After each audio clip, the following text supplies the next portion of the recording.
কোরআনুল কারীমের মধ্যে আল্লাহ পাক বলছেন ওয়াকারনা ফি বুয়ুতিকুন্না ওয়ালা তাবাররাজনা তাবাররুজাল জাহিলিয়াতিল উলা, নারীদেরকে ঘরের মধ্যে থাকতে বলেছেন এবং মানে অস্বাভাবিক সৌন্দর্য প্রদর্শন করতে নিষেধ করেছেন একেবারে পরিষ্কার খোলামেলা। এবং জানতে চাই কয়েকটা বিষয়। একটি হচ্ছে যে ইসলাম যদি ইসলামী রাষ্ট্র হলে নারীরা কি বাইরে নামতে পারবে না? তারা কি সবারই কি বোরকা পরা বাধ্যতামূলক? একটা নারী কি চাকরি করতে পারবে না? নারীরা কি ব্যবসা বাণিজ্য করতে পারবে না? এই যে বিষয়টা আপনি কিভাবে ইসলামের আলোকে সমাধান দেবেন?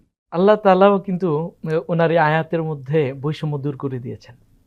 জাহিলিয়াতুল উলা, জাহিলি যুগের প্রথম যুগের কথা বলেছেন, যে মহিলারা যেন জাহিলি যুগের প্রথম যুগের মতো বের না হয়, তার মানে পরের যুগে বের হয়েছেন।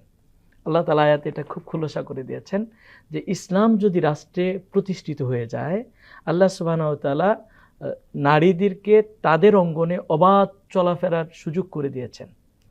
যেমন সাহাবায়ে কেরাম, মহিলা সাহাবায়ে কেরাম রাসূলুল্লাহ সাল্লাল্লাহু আলাইহি ওয়াসাল্লামের সাথে হজ করেছেন, যুদ্ধের ময়দানে অংশগ্রহণ করেছেন, তারা বাজার সদাই করেছেন।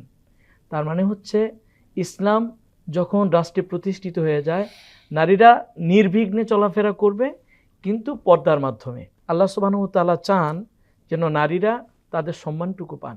একটু আগে আমাদের মাক্কি সাহেব যে জায়গাটা টাচ করেছেন, একজন বাবা কতটুকু অপমানবোধ মনে করলে তার কন্যা সন্তানকে মাটির নিচে পুঁতে ফেলতে চায়।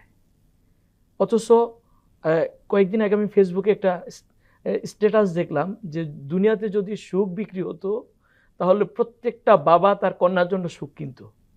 আর সেই যুগের বাবারা তার কন্যা সন্তানকে নিজের হাতে গর্ত খুঁড়ে সে মাটির নিচে পুঁতে ফেলতো। যদিও আমরা পাষাণ বলি, কিন্তু বাবার হৃদয়ে অবশ্যই মায়া ছিল, আমরা যে সাহাবীর কথা জানি।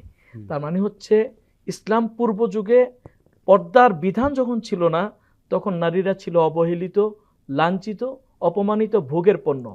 ইসলাম আসার পরে যখন পর্দা ফরজ হলো, তখন নারীরা নির্বিঘ্নে সম্মানের সাথে সব জায়গায় চলাফেরা শুরু করেছেন। রাষ্ট্রীয়ভাবে যদি ইসলাম প্রতিষ্ঠিত হয়ে যায়, দুইটা জায়গায় আমরা প্রত্যক্ষ সুখ দেখব, যেখানে নারীদের সম্মান আছে। একটা জায়গায় এখন ইসলাম প্রতিষ্ঠিত না থাকার কারণে আমাদের নারীরা বিভিন্ন হোটেল, পতিতালয়, পার্কে নিগৃহীত হচ্ছেন, নির্যাতিত হচ্ছেন, অল্প বয়স্কা নারীরা ধর্ষিতা হচ্ছেন। তখন ইসলাম প্রতিষ্ঠিত হয় এবং সিস্টেম, বৈবাহিক সিস্টেমটা সহজ হয়ে যাবে।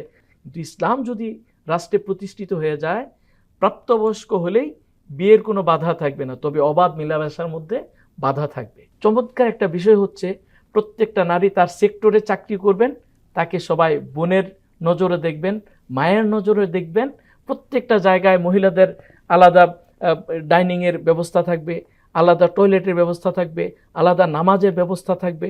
তার মানে হচ্ছে নারী তার মৌলিক যে চাহিদা, অধিকার, সেটা খুঁজে পাবে যদি ইসলাম প্রতিষ্ঠিত হয়। তার কোনো সমস্যা হবে না। ধন্যবাদ। কোনো সমস্যা হবে